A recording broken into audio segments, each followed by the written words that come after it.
Assalamu alaikum. My name is Dr. Khalood Imran. Today we will discuss about the complications of hypertension. आज हम यहाँ पे बात करेंगे कि वो मरीज़ जो कि ब्लड प्रेशर को बिल्कुल भी सीरियस नहीं लेते तो उनके साथ क्या मुश्किलात हो सकती हैं। क्योंकि डेली रूटीन में मैं ख़ुद भी ये ऑब्ज़र्व करती हूँ और बहुत से हमारे डॉक्टर्स भी ऑब्ज़र्व करते हैं गवर्नमेंट और प्राइवेट सेटल्स में कि पेशेंट ब्लड प्रेशर को इतना सीरियस नहीं लेते अनटिल अनलेस के वो सीरियस ना हो जाए। इसलिए मेरी आप सबसे रिक्वेस्ट है कि जब भी आपको ये सिम्टम्स हों, ये अलामात हों जो कि मैं आपको यहाँ पे बताऊँगी और बीपी के बारे में बताऊँगी, उस पे आप अमल करें ताकि आपकी लाइफ सेफ रहे। इसलिए अगर एक मरीज़ है और उसका बीपी जो है पहली दफ़ा ज़्यादा आ गया है तो लाज़मी नहीं है कि वो हाइपरटेंशन का पेशेंट है, कि उसको ब्लड प्रेशर है। अगर एक मरीज़ का 3 हफ़्ते एक हफ़्ते के इंटरवल से हम 3 दफ़ा बीपी चेक करेंगे और अगर उसका ऊपर वाला 130 से ज़्यादा और नीचे वाला 80 से ज़्यादा आ गया है तो वो ब्लड प्रेशर का मरीज़ है, उसको हाइपरटेंशन है।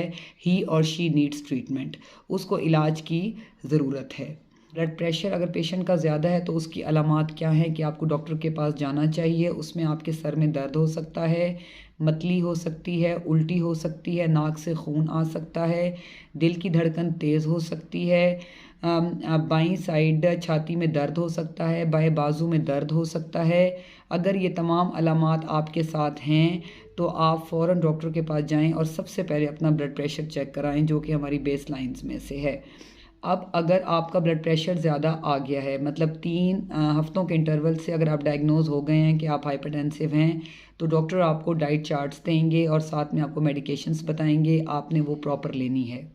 अगर वो आप नहीं लेते और बीपी कंट्रोल नहीं करते, अपने फूड में ये इस चीज़ का ख्याल नहीं करते कि हम वो फूड्स या नमक या वो ख़ुराक ना लें जिससे बीपी ज़्यादा होगा, तो फिर आपके साथ क्या हो सकता है।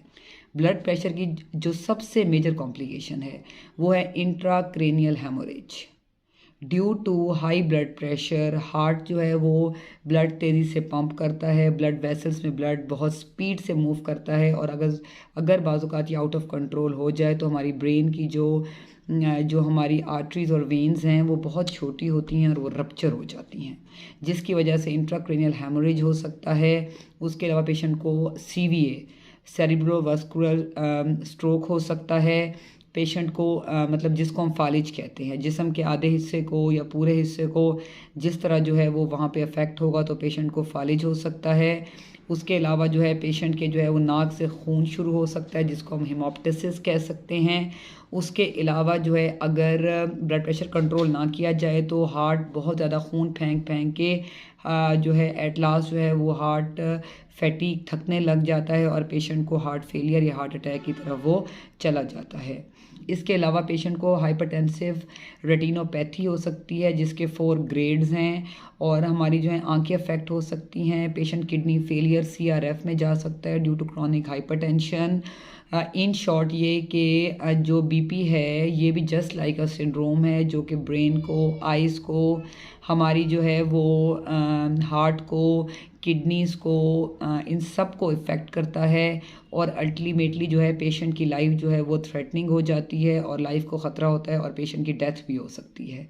लेकिन जो है अगर आप प्रॉपर जो है जो अलामात मैंने बताई हैं वो आप में आएंगी और अगर आप अपने प्रॉपर डॉक्टर के पास जाएंगे, प्रॉपर फिजिशियन के पास जाएंगे तो वो आपको डायग्नोज करेंगे, आपको ट्रीट करेंगे, आपकी हेल्प करेंगे ताकि आपको इन मुश्किलात का सामना ना करना पड़े। Stay safe, stay healthy.